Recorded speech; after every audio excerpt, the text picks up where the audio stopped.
Amahoro y'Imana abane namwe bakunzi b'ibiganiro byacu, muri kumwe nanje Jean Bosco Nduwimana. Muri kano kanya tugiye kurabira hamwe ishengero ry'Imana nuko rikora. Ishengero ubundi mu ijambo rimwe ni giki? Ishengero n'umuryango w'abantu baba basangiye ukwizera canke baba basangiye kwemera. N'abagabo, abagore, inkumi, imisore n'abana baba barahisemwo kubakira ku ijambo ry'Imana mu buryo bumwe canke barahisemwo kwemera mu buryo bumwe. Niyo mpamvu mu cete c'Abefeso igice ni ca 4 muhereye ku murongo wa 4 havuga ko dufise Imana imwe, umwami umwe, ukwizera kumwe n'umubatizo umwe. Urumva ico nico bita ishengero. Paulo arandikira Timoteyo mu cete ca 2 igice ca 3 murongo wa 15 kw'iryo shengero abo bagabo n'abagore nibo ngoro y'Imana bakaba n'inkingi ishigikira ukuri. No kuvuga ukuri kw'ijambo ry'Imana gushigikiwe nabo bagabo n'abagore nibo baheza bakakwamamaza canke bakagukwirakwiza mu bandi. Iryo shengero ry'Imana rero umuntu yorimenya ate akarimenyera kuki? Ishengero ry'Imana kugira urimenye nturimenyera ku nyubako, nturimenyera ku bihayanishwa hirya no hino, ahubwo urimenyera mu bikorwa. Kugira urimenye twagerageje guca muri Bibiliya twegeranya ibintu 9 bikuru byodufasha kumenya ishengero ry'Imana neza. Icambere abarigize n'abavukanyi. Ivyo mubisanga mu gitabo ca Mateyo igice ca 23 murongo 8 Yesu yavuze ko abamwizera bose baba bahindutse abavukanyi. Muri iryo shengero ry'Imana ntibagira amacakubiri ashingiye ku moko, ashingiye ku bihugu, ashingiye ku ntara.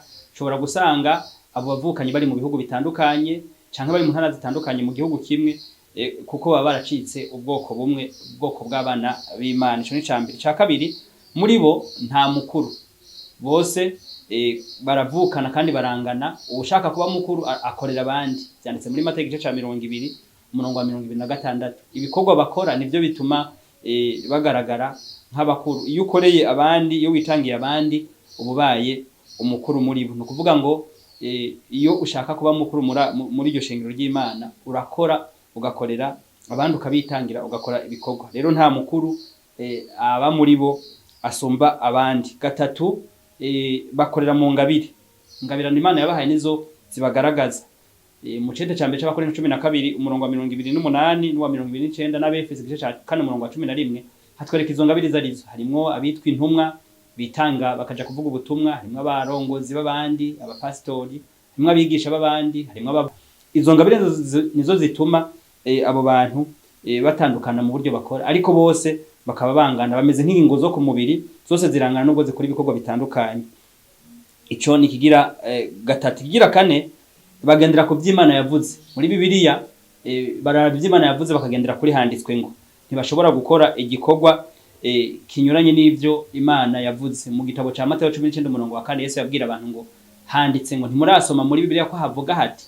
Mu gitabo kimwe citwa La Tragédie des siècles mu cigwa cacu ca 39 canke ikigabane ca 37, ku bakunda gusoma muri ico gitabo muzosomamwo ico kigabane citwa ivyanditswe vyera ko ari vyo nkinzo yacu, les écritures notre sauvegarde. Baranditsemwo ko Imana ihorana abantu kw'isi, bayihagararira, bahagararira ijambo ryayo, kandi ivyo bakora byose bisunga ijambo ry'Imana, bagendera ku civugo kivuga ngo uko ni kuhoraho avuze. Ica gatanu, abo bantu bubaha Imana, bakubaha ijambo ryayo kuruta ikindi kintu cyose. Niyo mpamvu mu gusenga kwabo ntibashobora gusenga Imana bahagaze, basenga bafukamye.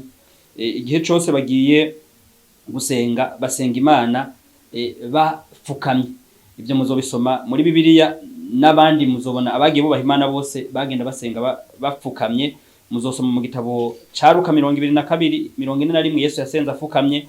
Ivyakozwe n'intumwa igice c'indwi no mu gice c'icenda no mu gice ca 20 intumwa zasenga zifukamye. Zaburi ya 95 Dawidi yasenga Imana afukamye. Igitabo ca kabiri c'Abami 6:13 Salomo yasenze Imana afukamye. Nta muntu numwe yigeze yubaha Imana mu buryo bwa nyabwo ngo asenga ahagaze. Basenga Imana bafukamye. Ico cari kigira gatanu. Ca gatandatu, amategeko 10 y'Imana yose barayubaha kandi bakayumvira. Kuko muri Yakobo 2 uhereye ku murongo w'9 havuga ko wumviye rimwe ukacumura kurindi ubutsinzwe na yose. Niyo mpamvu abo bantu b'Imana, kubera ko amategeko y'Imana bayumvira yose, bategerezwa no kumvira itegeko rigira kane ribwira abantu kuruhuka umunsi w'indwi w'Imana, ari nawo munsi w'isabato. Uwo munsi ushika ku wa gatandatu w'ubu nkuko abantu benshi babivuga, uwa gatandatu w'ubu niwo munsi w'indwi wo muri Bibiliya, niwo munsi usozera iyinga.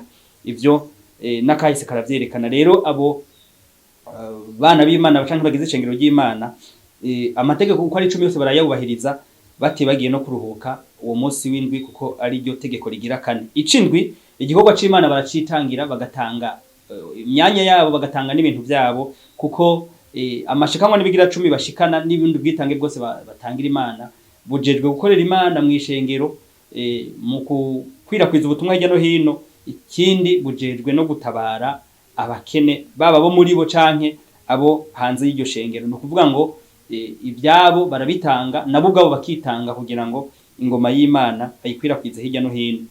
18 bafasha imfuvyi n'abakene mu makene yabo canke mu bukene bwabo.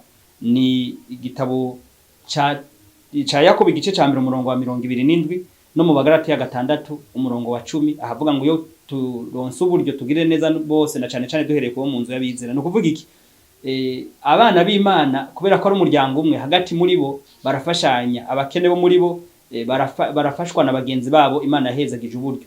No hanze yaho, hanze y'ishengero, abakene bo batara muri uwo muryango w'Imana nabo bakibukwa, kuko nico Imana iba yarashiriyeho ishengero. Ubundi ni umuryango wo gutabarirwamwo, si wo kumenyeramwo agakiza gusa, ngo ibyiza byo muri buno buzima ababifise ntibabisangire na bene wabo. Oya, muraheza mugasangira n'ibyiza byo muri buno buzima, kuko imfuvyi n'abapfakazi mw'isi bazohoraho gushika umunsi wa nyuma isi izogerera ku munsi wayo w'iherezo.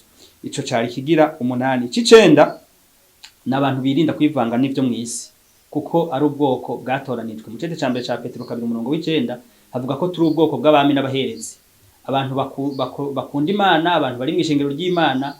Ubamenyera ku kutivanga n'isi, ibiba mw'isi, ibisayangana byo mw'isi, ibisamaza byo mw'isi, ibiteranyo abantu byo mw'isi, ibyanduza imitima y'abantu byo mw'isi. Umuntu w'Imana, ubwoko bw'Imana burabuzwa kubijamwo, bategezwa gukunda Imana nk'uko mu mitima yabo baravyemeye. Ngo ivyo ibintu 9 bishobora kugufasha ukamenya ishengero ry'Imana ry'ukuri nuko rikora. Imana rero iguhe gusuzuma uciye muri Bibiliya no mu byo ubona, uheze umenye uti ishengero ry'Imana niri, gutyo nawe weze uribemwo. Ivyo ndabasabiye mu izina rya Yesu.